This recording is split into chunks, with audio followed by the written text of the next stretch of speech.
মানুষকে সমৃদ্ধ করে এমন একটি ইস্পাত কঠিন ঐক্য গড়ে তুলব যার মাধ্যমে কোনো অবস্থাতে বেশিবাদ তো দূরে থাক, বেশিবাদের দোসররাও যাতে কোনো পার্থক্য দিয়ে সেখানে ঢোকার কোনো সুযোগ না পায়।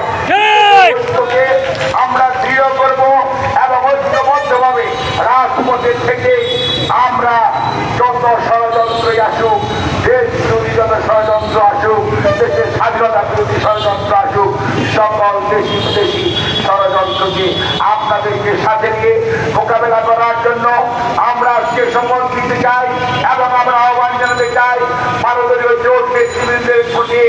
আপনারা অতীতেও গণতন্ত্র পৌঁছার আন্দোলনে আমাদের সাথে ছিলেন, এখনো আছেন।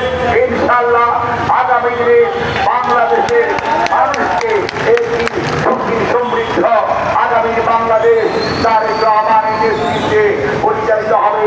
সেই সময়েও ইনশাআল্লাহ আপনাদেরকে পাশে থাকবো। আল্লাহ আমাদের সহায় হন। আপনাদের সবাইকে ধন্যবাদ। আল্লাহ হাফেজ। বাংলাদেশ জিন্দাবাদ। ভারতীয় জোট জিন্দাবাদ।